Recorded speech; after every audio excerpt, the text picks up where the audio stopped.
8:36 Central African time, and you're still tuning into News and Views with myself, Salailo Makwidiri. And we're going to be switching gears now to a very, very important conversation, one that's very topical and concerning right now. There's been a lot of questions that are mounting. This is over the role of law enforcement during recent anti-migrant marches. SATA reports that some protesters entered businesses, questioned workers, and allegedly vandalized property, while police officers just looked on. The controversy comes just days before that self-imposed or March in March imposed June 30th deadline that is set by anti-immigration groups with threat of a possible national shutdown if government fails to address concerns around undocumented migration. Government says police are ready and that law and order will be maintained. But many business owners, migrants, just general civil society organizations remain quite concerned about whether authorities can prevent violence, can prevent intimidation and vigilantism. And joining us now is Defense and Security Analyst Ricardo Teixeira to give us his thoughts and opinions on the country's readiness to deal with such eventualities. I think we remember 2021 July unrest and how that situation almost, I don't know, burnt the country. It was very, very unprecedented what happened, and it looks like intelligence and the police were caught with their pants on their knees. And this is a situation I hope we'll all want to avoid as that June 30th deadline looms. Ricardo's joining us via our virtual platform. Ricardo, thank you so much for joining us. Welcome to News and Views. Always a pleasure. Thank you for having me.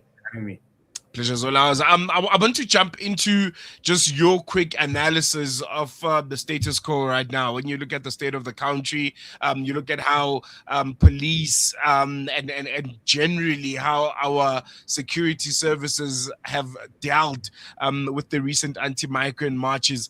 From your opinion, what do you make of it? Do you feel like we have enough in our arsenal to try and mitigate what happened back in 2021? I would say both yes and no. Firstly, we have forewarning this time. It's been very clear that there's been a deadline, that given date, there's been advertised intent to do this. So we know it's going to happen. The government knows, the police knows, the military knows. So they've had advanced warning.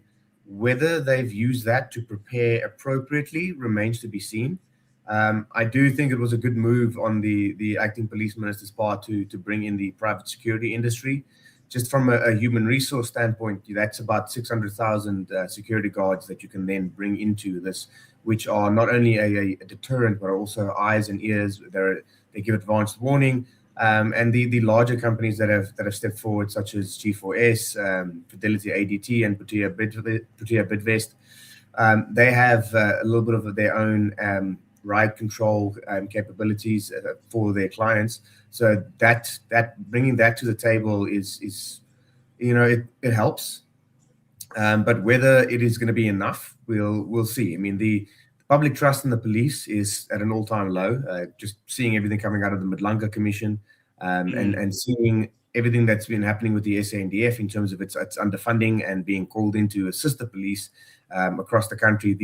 In my opinion, the Defence Force is already overextended and it's stretched thin. They can't really call up reservists and send them all over the country because they're already, they're at the border, they're in the Cape Flats, they're fighting illegal mining, they're all around the country already. From the police standpoint, the police reservists have declined, some reports saying up to 94%. So the police themselves don't have reservists to call up. So there are still some caveats, which are going to hopefully not be a problem. But whether we are truly ready, we'll only know on June 30th. From an intelligence standpoint, the restructuring of the intelligence agencies is still underway. We don't know to what extent that has been completed or is what is still remains to be done, and whether they have picked up and correctly identified leaders of the movement that are of particular threat remains to be seen as well. You mentioned something important about preparedness, and at least this time around, unlike what happened back in 2021, there's a date to prepare for. But what does being prepared actually look like? You mentioned, the roping in of private security services, which, again, I think would raise a few eyebrows for the country to almost outsource security to private business. I think that on its own also paints a picture of where we currently find ourselves. But generally, what would preparedness look like from a SAPS and intelligence and SANDF point of view? Well, we've already seen some of those things, like saying that all leave has been cancelled for the 30th of June.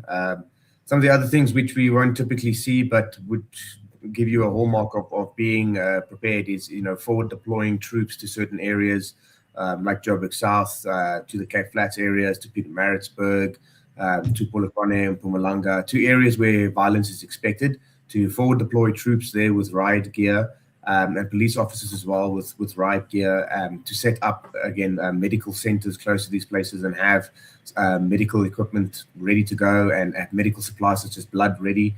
Then also having a higher aircraft availability, so you can rapidly deploy people where they need to be.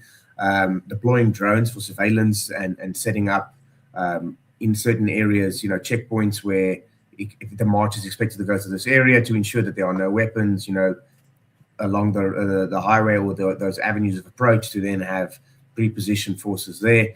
But at the end of the day, this is the sort of thing where, because you're dealing with South African citizens here, and this is a domestic thing, you can't really be too preemptive. You can't go into the areas before the deadline and try and pull everyone's weapons away, because you don't really know what's going to be going on and where any of the weapons are, if there are weapons. And I think that to some extent, the police have been lacking in, just putting out statements saying, behave, legal protests, don't bring weapons. But I think they still need to advertise that anybody that tries to commit violence, that there will be consequences for those actions. That level of advanced warning for those people that are planning to participate, I think could be stricter and could be more intense to give that bit of a shock to them, to say that, hey, if you are going to do this, we are ready, and if you are going to try and commit violence, you will be dealt with. You speak of weapons, and once again, I think I'll use what happened back in 2021, June, July, as reference. We saw very, very unfortunate scenes. I think it was in the Phoenix region, where civilians were armed.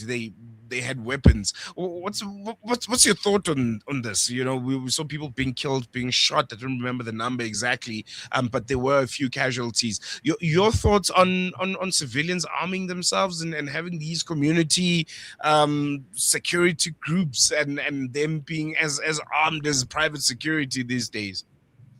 Look, if they're part of a neighborhood watch and they're working with the community policing forum and they're also police reservists, then there is no problem, because they're going to be part of the network that is trying to contain and to prepare for any eventuality. But when people go out on their own and form their own groups and use their weapons in a private capacity without coordination with the police, that's vigilantism. That violates the law. That is a criminal act of its own, and that adds further fuel to the fire. I remember the July 21 riots. If I recall correctly, there was around 300 people that were killed during that spate of violence. And yes, in Pietermaritzburg and in the Phoenix areas, we saw civilians picking up weapons to defend their property, but that was more of a result of a failure of state capacity, that they felt that they were on their own, and that if they didn't do it, their businesses and their interests were not going to be defended. I think this time around, seeing that the police are planning to do everything that they need to do, that I would hope, and I would encourage civilians to not pick up firearms and to rather just stay home. And if there is a need to do it, then it should only be as a last resort, if the police are not in the area and you are under direct threat, in line with the regulation on firearms in South Africa and self-defense. Unless it is an imminent threat to your person on your own property, then I don't think that it's necessary. And I hope that we don't see too much vigilantism. There is obviously, there are going to be people that are going to try and take the law into their own hands. That is inevitable. But I hope that it doesn't go to such an extent that that we see lots of people being killed by vigilante action again. I think we're going to, even that note, defense analyst Ricardo Teixeira. Always a pleasure chatting to you. Really appreciate you giving us your time. Thank you. go. Yeah, really, really concerning stuff. Hey, leading up to June the 30th, I think all of us are just picking our brains and being jittery and unsure of what might transpire on the day. And hopefully, the South African National Defence Force, the SAPS, and our intelligence this time around have their ducks in a row, and they'll be able to mitigate any eventuality that could lead us to scenes that we saw back in 2021 July. I don't think any of us want to see that, or we want to see what happened back in 2008 when those xenophobic attacks transpired and people were burnt alive. Scary times. Going to take a quick break. We'll be back with you after that.